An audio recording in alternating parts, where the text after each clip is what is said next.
Inyong mapapakinggan ang programang Know Your Bible. Alamin ang inyong Biblia. Hatid sa inyo ng World Radio International and is supported by Church of Christ. Narito na si Brother Daniel Oliva. Magandang umaga po mga kaibigan at mga kapatid. Ito na naman ang programang Alamin ang inyong Biblia na marinig nyo every Sunday dito po sa Barangay 92.7 FM from Baguio City, 5 to 6 o'clock in the morning. Ito po ang DWRA GMA Radio dito po sa Baguio. Pero sa YouTube po, ina-advance natin ito. Usually 1 to 2 days para sa maraming listeners, viewers, and other brothers and sisters all over the Philippines and all over the world. Ating pong pag-uusapan ay ang popular na tao dito sa Pilipinas. Ang kanya pong initial ay AQ or ACQ sometimes. Tinatawag po nilang Pastor Apollo Carayon Quiboloy, who claims to be the appointed Son of God. Ang ating pong teksto, Matthew chapter 24 verse 23 and 24, and this particular lesson is intended for March 9, 2025. Basahin po muna natin ang ating teksto sa wikang Ingles for the benefit of our brothers and sisters na hindi po masyadong nakakaintindi ng Filipino version. Sabi ng Panginoong Jesucristo sa Matthew 24 verse 23 to 24, "If any man shall say unto you, Lo, here is Christ, or there, believe it or not, for there shall rise false Christs and false prophets, and shall show great signs and wonders, and if it were possible, they shall deceive the very elect." Matthew 23 or rather 24 verse 23 and 24. Bago po natin talakayan sa wikang Pilipino, ibig ko of course acknowledge ang ating main sponsor sa ating radio program and at the same time dito po sa ating social media YouTube channel. Ang aking pong sponsor sa USA, World Radio International through White Sparrow Road Church of Christ and West Monroe, Louisiana, USA. Narito po ang pagbabasa natin sa wikang Pilipino.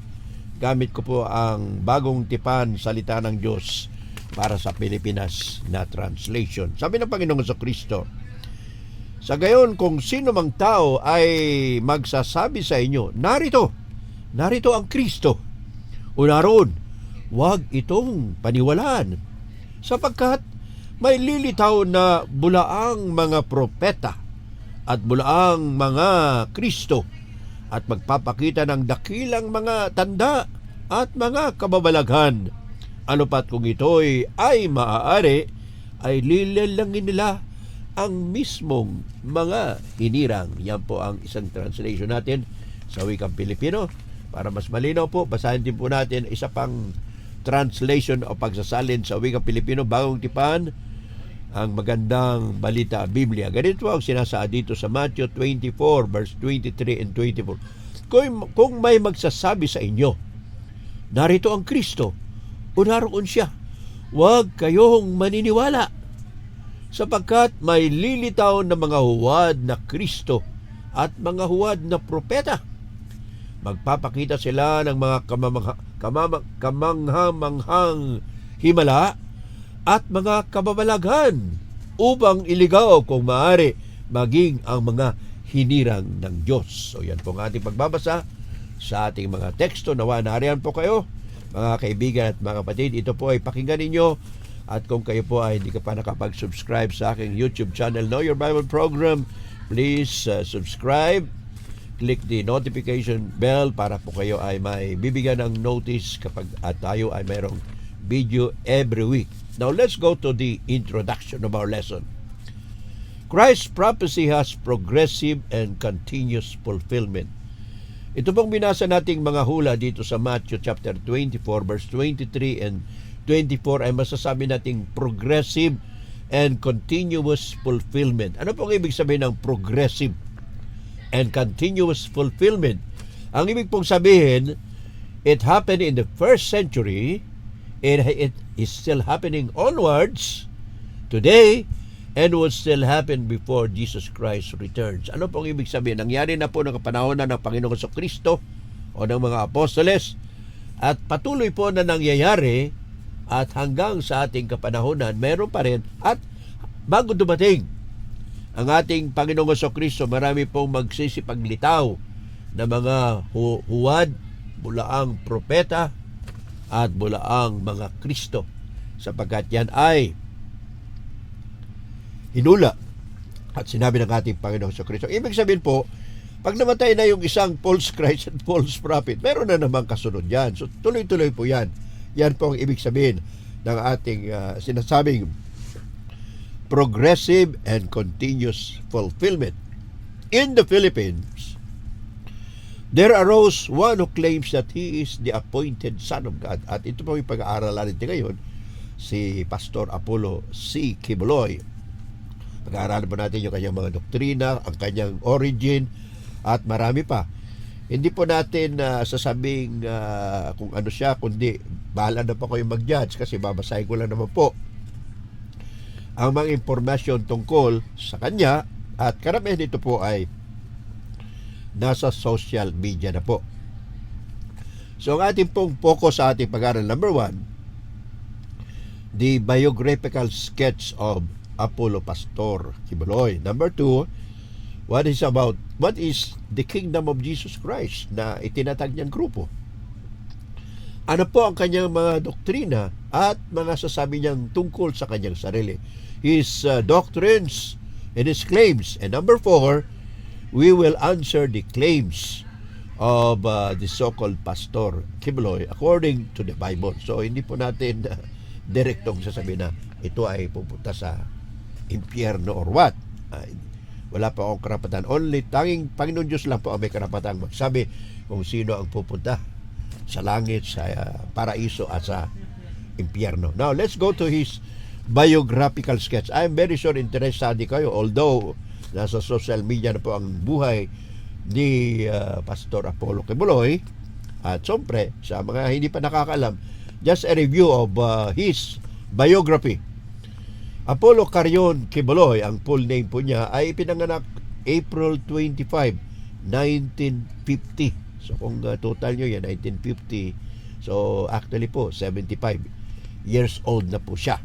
Ito ay pinanganak sa Dumanlas, Buhangin, Davao City. So doon po siya pinanganak. Subalit ang kanya po mga magulang ay mga nanggaling po sa Lubao, Pampanga. So masasabi natin Kapampangan pala ang origin ng mga magulang niya, at pati na rin sa kanyang dugo, he is a Kapampangan from Lubao, Pampanga. At ang kanyang ama ay si Jose Turla Quiboloy at ang kanyang ina ay si Maria Sambat Carion. And ang pamilyang ito po ay galing sa Pampanga. They migrated to Mindanao after the Second World War. So mga 1940s po yan, to seek better work opportunities. Siguro panahon ng mga Hapon, kapatapos ng gyera, so wala masyadong kabuhayan doon sa Pampanga. Marami pong problema ng Kapampangan doong Pampanga area. Nandun yung mga Hawk, Balahaps at Isap, etc. No? So napunta po sila sa Mindanao. Quiboloy's father was originally a member of the Christian Missionary Alliance group, and later he went to the United Pentecostal Church in Davao City. So galing po sa Christian Missionary Alliance pala yung tatay niya, yung si Jose Quiboloy, at pagkatapos lumipat po siya sa United Pentecostal Church sa Davao City. Now, at the age of 14 anyos, sabi ni Apollo Quiboloy, the son, claimed to have experienced spiritual visions. Sabi niya, kakita raw siya ng mga pangitain.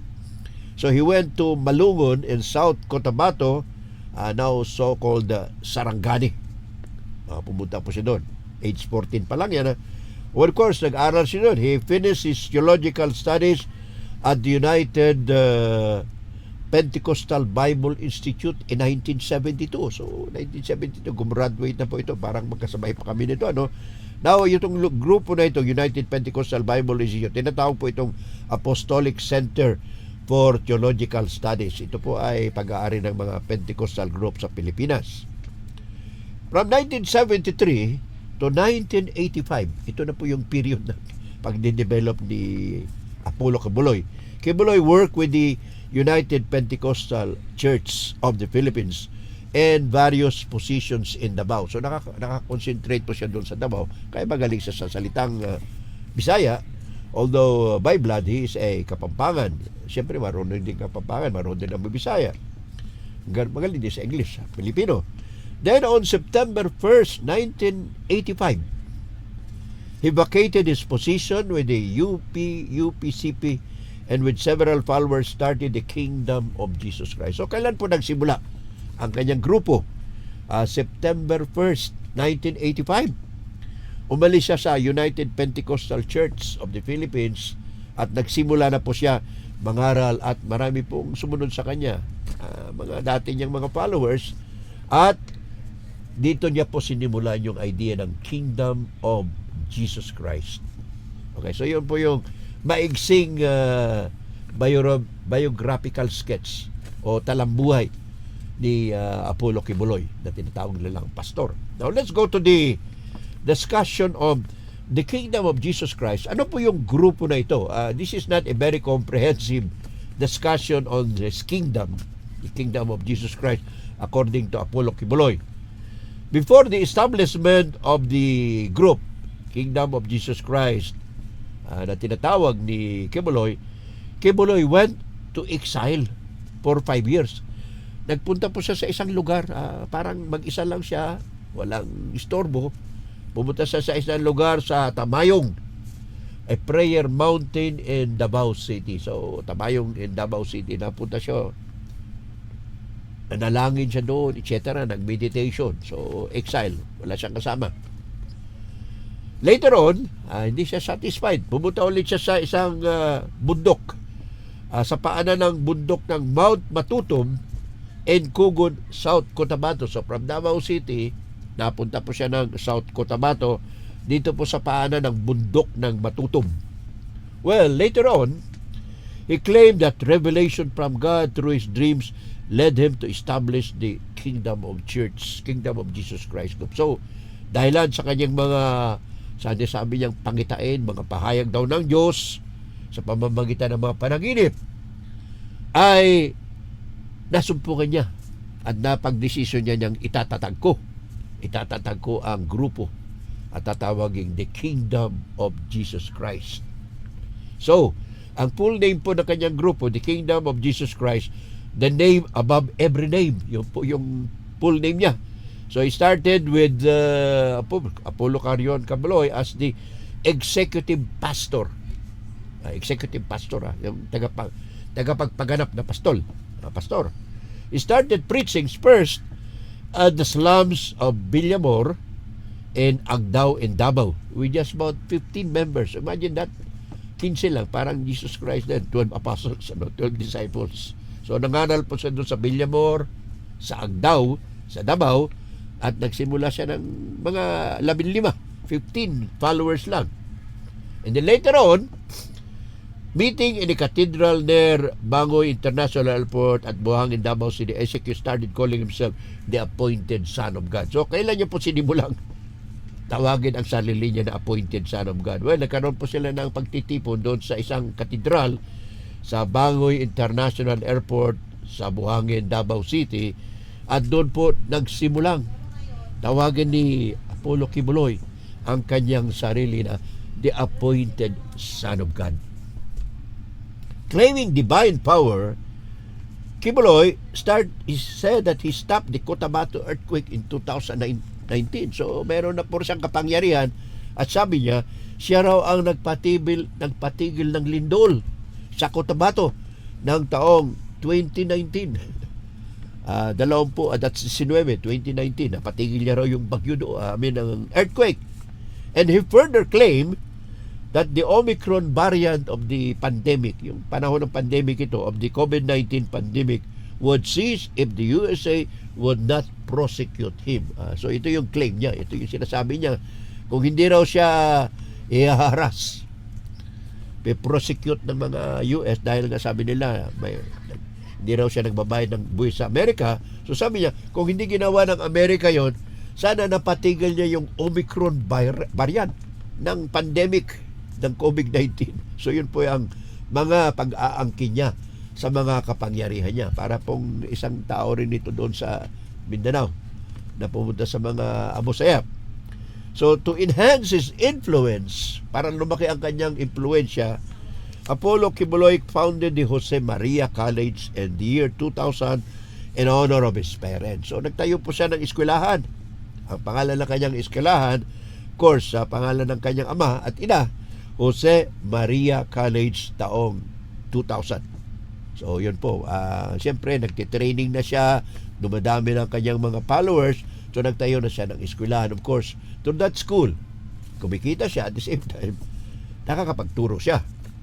He also founded, tingnan nyo, hindi lang eskwelahan ang itinatag ni Kibuloy, he also founded the Sunshine Media Network International o SMNI. Ano po ito? Ito po yung parang radio station, TV station niya. The Social Media Sunshine Network International. Sometimes they call it Sunshine. Yung mga radio station na may pangalang Sunshine. Mukhang nabili ni Kibuloy lahat yan as his official media platform. So ang advantage po niya, may eskwelahan na siya, mayroon pa siyang social media platform, radio, television, etc. No? So taong 1991, SQ also television program. Nagkaroon po siya ng programa sa television. Si Kibuloy nagkaroon ng programa. Ang tawag niya pa doon, The Hour of Truth. Ang oras ng katotohanan. At ito ay makikita sa IBC and ABS-CBN stations and Visayas and Mindanao. So nag-concentrate po siya doon sa Visayas and Mindanao. And of course, later on, we knew that he established all over the Philippines and even abroad. Nasa punta na po siya sa Amerika, sa South America and other places.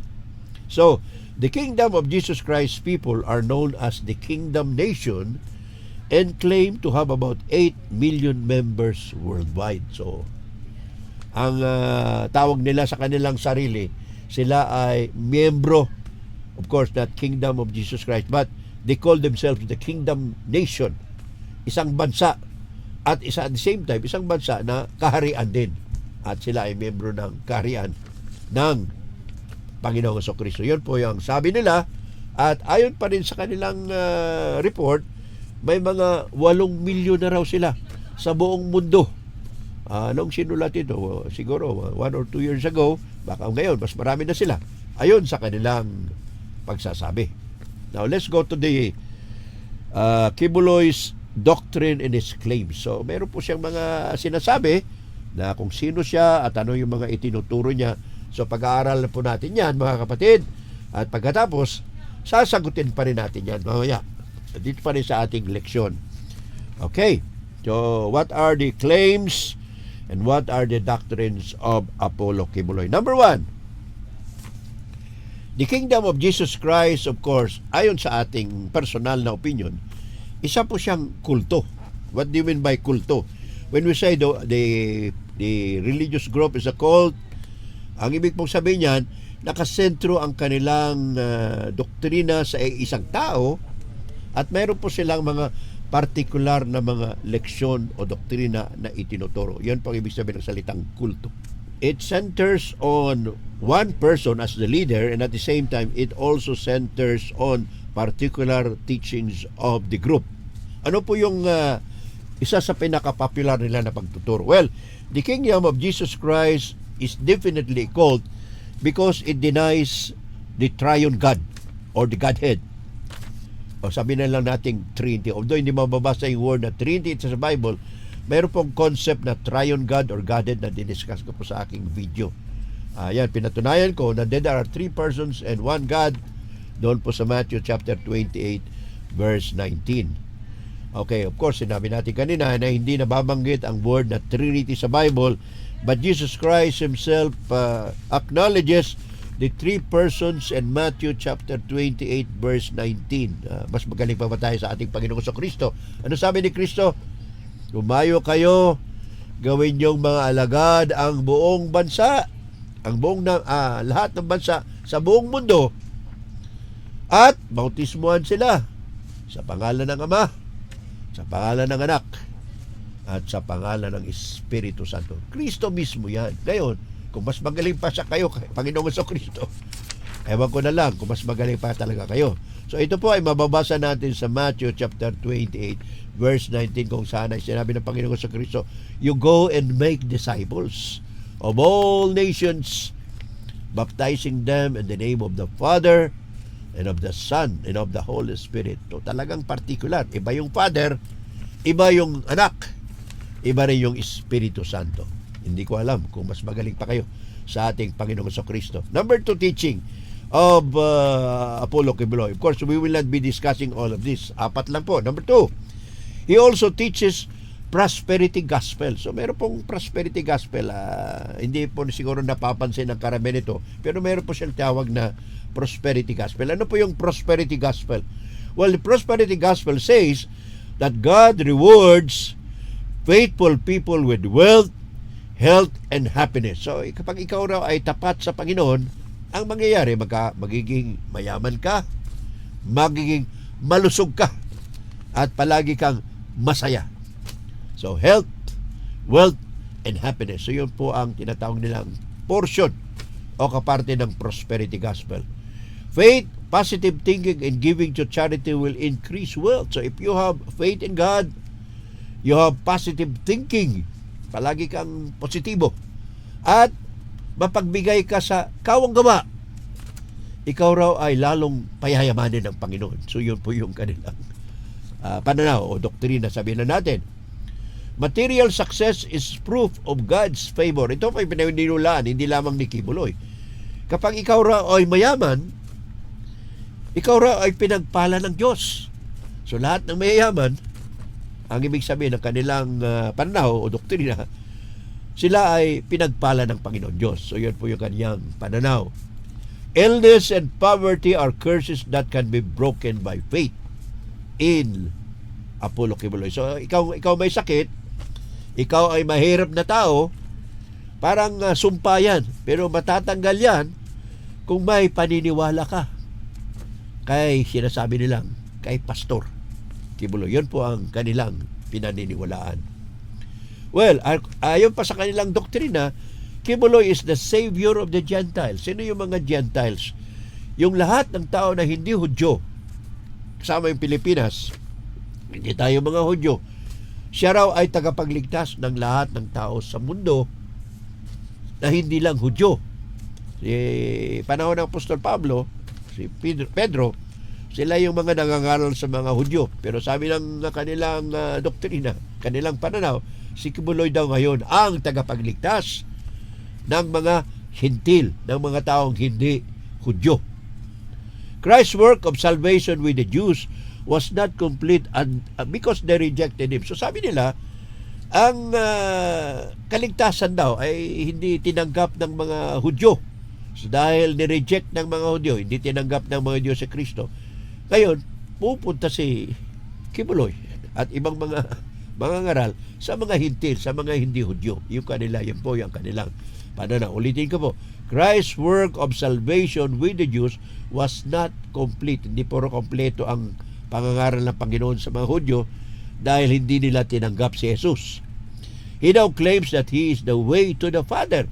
So yung sabi ng Panginoon sa Kristo sa John 14 verse 6, I am the way, I am the truth, and I am life. No man comes to the Father except through me. So sabi ni Kibuloy, ako na yan ngayon. Ako na yung daan. Ako na yung buhay. Ako na yung katotohanan. At ako yung paraan. Makakapunta kayo sa langit. Kalaan mo yung masasabi nating blasphemous claim. Yun po yung kanyang mga sinasabi. And of course, ayon sa Biblia, when you get credit, pag kinuha mo yung para sa Panginoon, ang tawag sa Biblia yun, blasphemy. O sa Tagalog, pamumusong. Inaagaw mo yung kapangyarihan ng Diyos, binibigay mo sa sarili niyan. Salvation is only possible if one acknowledges ECQ as the Son of God. So sabi niya grupo niya, at pati siya mismo, ang kanyang claim na siya, kaligtasan ngayon ay sa pamamagitan niya. In other words, kalain mo yan, mayroon pang nagsasabi na He is now the owner of the whole universe. Mayroon pang nagsabi na gano'n, ano? He claims that the Father has implanted within Him His seed so that He has become the seed of Christ. So sabi niya, ang Ama raw ay binigay sa kanya yung binhi, at ang binhi ng Panginoong Jesucristo napunta sa kanya. So parang siya na talaga ang Panginoon. Kaya nga tawag niya sa kanyang sarili, the appointed Son of God. He believes that He is the most righteous living person on earth today. So sa kanya-kanyang pananaw, siya ang pinakamatuwid na tao na bumubuhay sa mundong ito. Alright, ano pa? So yan po yung mga doktrina nila. Okay, so natalakay na po natin. Now let's go and answer the claim of Apollo Kibuloy. Answers to Kibuloy's false claims.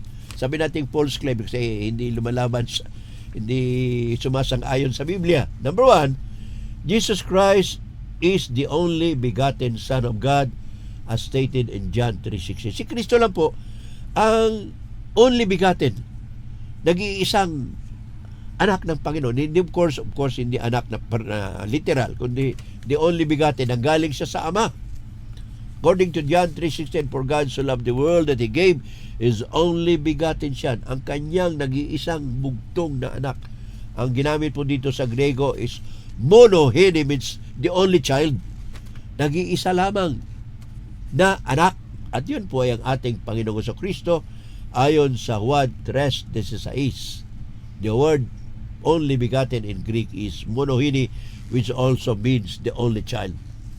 Therefore, Kibuloy's claim as the appointed Son of God undermines the unity in the Father of Jesus Christ. So pag sinabi niyang siya yung appointed Son of God, parang winawalang bahala niya yung pagkakaisa ng Ama at ang Panginoong Jesucristo.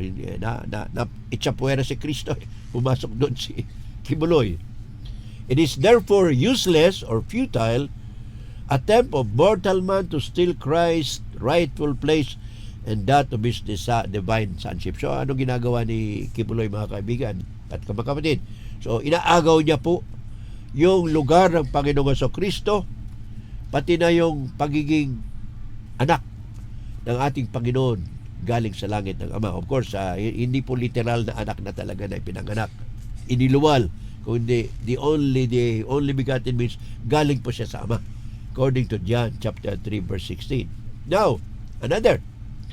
The Bible teaches that even the righteous will endure persecution, suffering, and financial hardship. Ulitin ko po.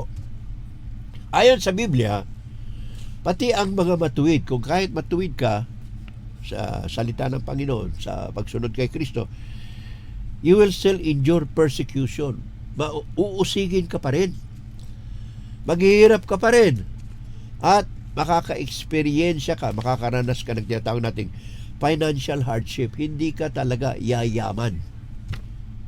Paano natin patutunayan yan? Well, of course, si Apostol Pablo, pinaka-righteous, pinaka-matuwid na apostol ni Kristo, marami pong pag-uusig na nangyari sa kanya. Mula sa Jerusalem, sa Caesarea, sa iba't ibang lugar na pinunta niya sa Asia Minor, sa Corinto, sa Thessalonica, etc. Lahat ng lugar. Wala pong lugar na hindi nausig si Kristo.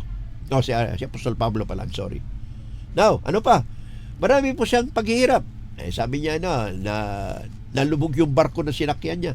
3 araw siya nalubulutang. Gutom. Nakagat pa siya ng ahas. And, of course, alam natin na sa Biblia, sa Book of Acts, aklat na magawa, wala pong kwento doon na yumaman si Apostol Pablo, pati yung ibang mga apostoles. So hindi po totoo na kapag ikaw ay righteous, ikaw ay matuwid, ang resulta ay yayaman ka, magiging masaya ka palagi. Hindi po totoo yan. Hindi ka palagi magiging malusog. In other words, there are many other factors for wealth, for happiness, and for health. Hindi lang po righteousness at pagsunod sa Panginoon. Siyempre, kapag may sakit ka, ibang istorya na po yun. So it is not always true that when you are a righteous person, you will always be healthy, and you will always be happy. Of course, sinabi ni King David doon sa Old Testament, Book of Psalms, I have been young and now I am old, but I have never seen the righteous forsaken. Of course, God will not forsake you. Pero ma-experience mo pa rin yung suffering, persecution. And sometimes, malulungkot ka. Dahil yung mga kaibigan mo, yung tinulungan mo, kakalimutan ka. Ganun po ang nangyari kay Apostol Pablo. Alright, ano pa? The Bible teaches, 1 Corinthians chapter 4, verse 11, sabi ni Apostol Pablo in English, we go hungry, we go thirsty, we are in rags, we are brutally treated, we are homeless. Kalain mo yung sabi niya. Nagugutom kami, nauuhaw, ang suot namin ay mga basahan na lang. Palagi kaming dinudusta, niyuyurakan. Wala kaming bahay. Of course, sinabi ba sa Biblia na may magandang bahay si Apostol Pablo? Mayroon ba siyang mansion? Even Jesus Christ did not put up a mansion. Sabi ng Panginoon sa Kristo, the Son of Man has nowhere to lay his head. Wala nga siyang bahay. Of course, may bahay doon sa Nazareth yung mga magulang niya. But Jesus Christ did not put up a mansion. Yes, a mansion in heaven, of course. Now, ano pa? True faith does not always lead to financial prosperity. Yun po, ilutin ko na naman. Kung tunay ang iyong pananampalataya, hindi palagi na ibig sabihin yan, magiging mayaman ka, maging milyonaryo ka, maging bilyonaryo ka. Sana si Elon Musk, sa pinakamayaman o pinakamayaman sa buong mundo, hindi nga naniniwala sa Panginoong Diyos yun. Alright. If you want to be perfect, ano sabi ng Panginoong Kristo sa Matthew 19:21, sa sobrang mayaman na lalaki, the rich young ruler. Sabi ng rich young ruler kay Kristo, Panginoon, gusto ko pong mapunta sa kalangitan, mabang aking buhay, perfect life or eternal life. Well, sabi ni Kristo, you do the commandments. Sabi naman ng rich young ruler, I have done that from birth. So anong nakita ni Kristo? Well, you go, sell your possessions, give them to the poor, and you follow me. If you want to be perfect, sabi ni Kristo, go and sell your properties, give them to the poor, and you will have treasure in heaven. Kung gusto mong maging ganap, perfecto, para makapasok ka sa karya ng langit, ibenta mo yung mga ari-arian, ipamigay mo sa mga dukha, sa mga mahirap, at sumama ka sa akin, magkakaroon ka ng kayamanan sa langit, hindi po kayamanan sa lupa. Pero marami po naghanap, kayamanan sa lupa. Merong mga networking. Alright, so the kingdom of Jesus Christ promotes the serpent seed doctrine stating that Eve had sex with the serpent in paradise to cause the fall. Ito po yung nakakagulat na doktrina ni Kibuloy. The kingdom of Jesus Christ promotes the serpent seed. Ano yung serpent seed? Yung kasalanan na inilagay ng ahas. Actually, hindi yun talaga ahas. Satanas po yun. Ginamit nila po yung ahas. At itong doktrina ito ay nagtuturo na si Eva, ang kasalanan ni Eva ay hindi yung pagkain ng binawal na bunga, kundi sabi ni Kibuloy, ang kasalanan daw ni Eva ay nagkaroon siya ng sexual relationship kay Satanas doon sa Garden of Eden. At dahil dyan, nagsimula po yung kasalanan at ang serpent seed, ang kasalanan na nanggaling sa ahas, ay napunta kay Eva at lahat tayo namamana natin yan kapag tayo ay galing kay Eva. Lahat naman ng tao galing kay Eva at Adan.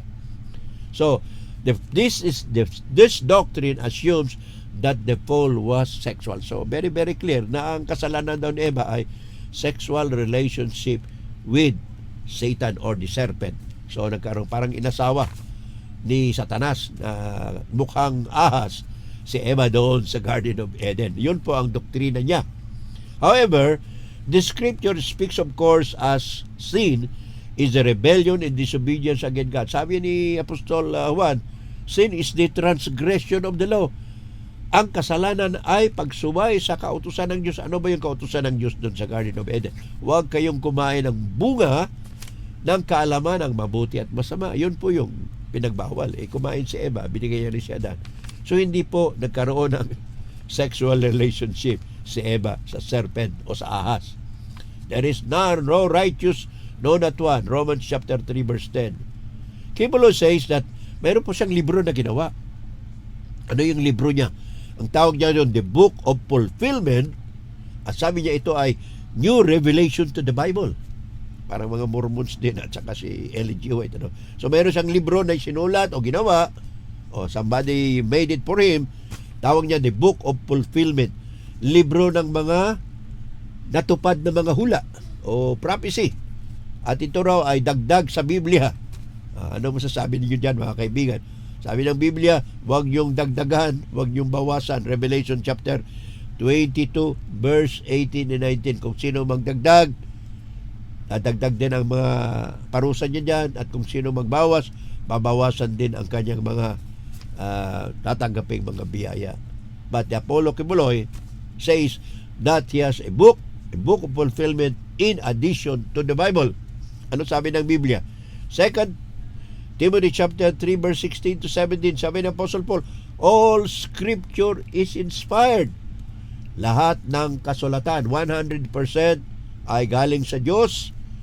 Ito ay ginagamit sa pagtuturo, sa pagsaway, at sa pag-correct, no? Pinapalitan mo, inaayos mo. At sa pagtitraining in righteousness, pagsasanay sa katotohanan at sa kabutihan upang ang tao ng Diyos ay magiging ganap at pwedeng magturo ng salita ng Diyos. Sa English po, ganito. All scripture is inspired of God and is profitable for teaching, for reproof, for correction, for training in righteousness, that the man of God, sino man, is complete and equipped for every good work. 2 Timothy 3:16 and 17. Sa ating po magtatapos, mga kaibigan at mga kapatid. Marahil meron kayong mga katanungan, meron kayong mga komento, pwede nyo pong ilagay yan sa comment section ng ating YouTube. Sa pagtatapos po, ganito ang ating sasabihin. Anong sabi ni Apostol Pablo sa 1 Corinthians chapter 2, verse 1, verse 3 hanggang 5. Ganito ang sabi niya sa wikang Ingles. When I came to you, I did not come with eloquence or human wisdom, as I proclaimed to you the testimony of God. My message and preaching were not with wise and persuasive words, but with demonstration of the spiritual power, so your faith might not rest on human wisdom, but on the power of God. 1 Corinthians chapter 2, verse 1, verse 3 and 5. Basahin po natin maayos dito sa ating translation sa wikang Pilipino, para sa ating mga radio listeners and of course sa ating mga viewers. 1 Corinthians chapter 3 or rather chapter 2 verse 1. Ito sabi ni Pablo, sapagkat ipinasya kong wag na munang pumunta riyan. I'm sorry. 1 Corinthians pala. Nawala po tayo. Pasensya na po, mga kaibigan at mga kapatid. Ito sabi ni Apostol Pablo, 1 Corinthians chapter 2 verse 1 and verse 3 to 5. Mga kapatid, nang ako'y pumunta riyan, ipinahayag ko sa inyo ang hiwaga ng Diyos, hindi sa pamamagitan ng kahusayan ng pananalita o ng malawak na karunungan. Okay, yun ang sabi niya. Hindi sa pamamagitan ng kahusayan ng pananalita, eloquence, at sa malawak na karunungan. Power, human power, human knowledge. Ano pa? Sabi niya sa verse 3. At versikulo 5,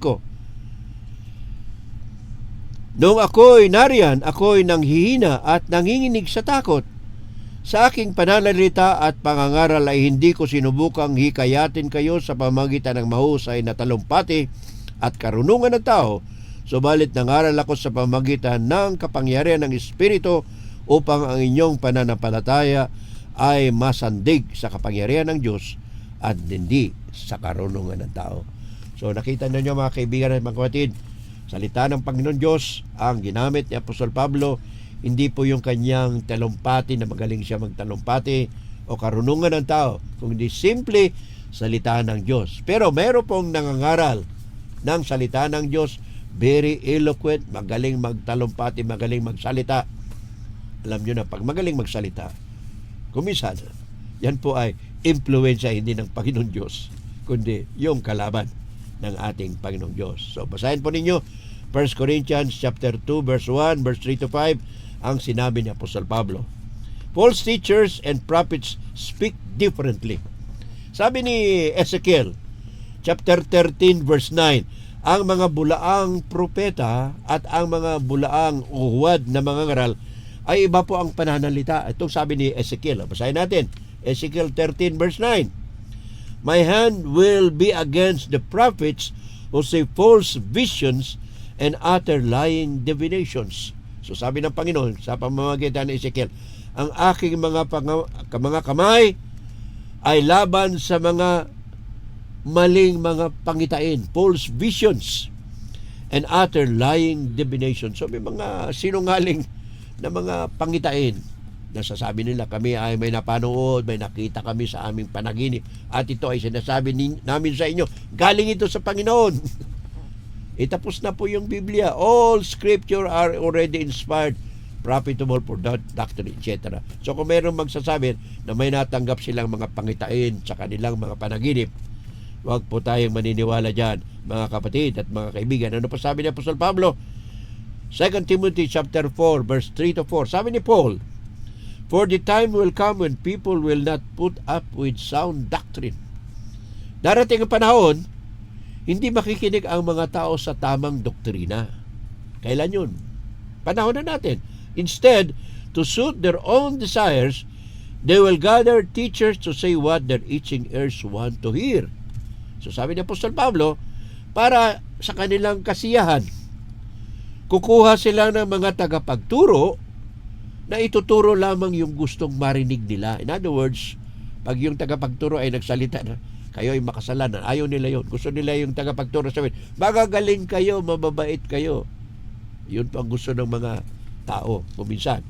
They will turn their ears from the truth and turn aside to myths or fables. So ano gagawin ng mga tao? Sabi ni Pablo, pupunta sila, ayaw nila yung katotohanan, mas pakinggan nila yung mga hula-hula, mga pabula, mga kwentong kutsero, kwento ng tao, ginawang istorya at sinasabing galing sa Diyos. So, dapat po mag-ingat tayo dyan, mga kapatid. So, ano sabi ng Panginoon sa Kristo? I am the way, the truth, and the life. No one comes to the Father but by me. Lahat po na sinabi ni Kristo nakasulat na sa Bagong Tipan. Huwag na po tayo maghanap ng ibang mga libro sapagkat sinabi ni Kristo, hindi po si Kibuloy. I am now the way, I am the truth, I am life. No one comes to the Father but through me. Hindi naman pwedeng si Kristo, pati si Kibuloy, pareho ang sinasabi.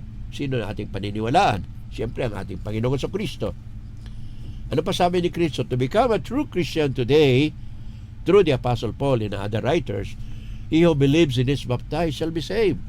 Ang sino mang sumampalataya at mabautismuhan ay maliligtas.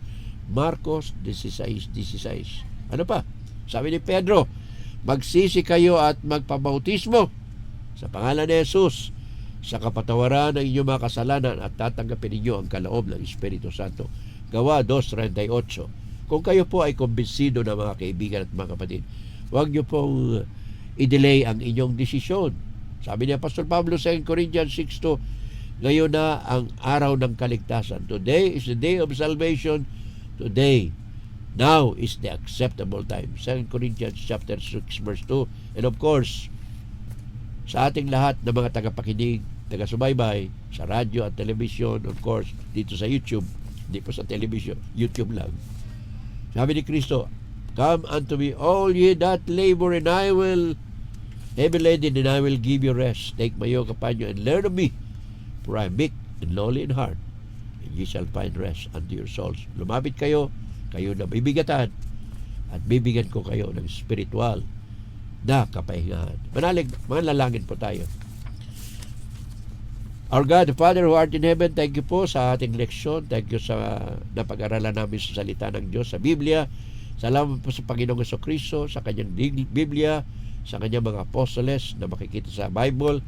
Salamat din po sa World Radio International, sa ating mga partners, kay kapatid na Rico G. Canlas and his wife Sally, kapatid na June and Sister Dina Kaugiran of Metro Manila Congregation, Sister Rose and John Telasco of Canada, Brother Ed and Sister Beulah Lauder.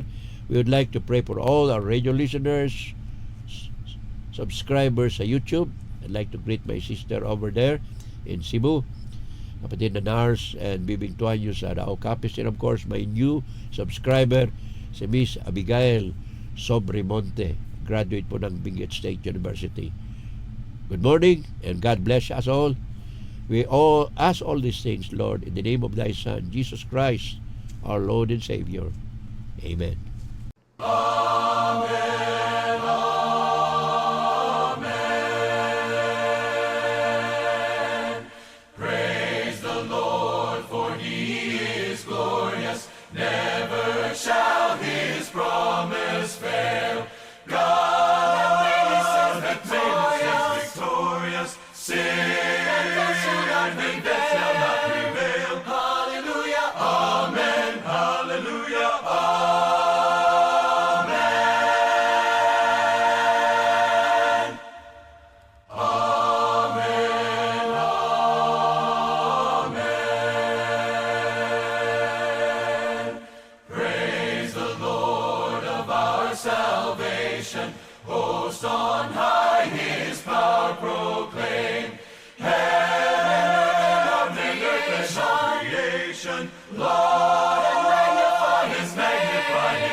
Inyong napakinggan ang programang Know Your Bible. Alamin ang inyong Biblia. Hatid sa inyo ng World Radio International and is supported by Church of Christ.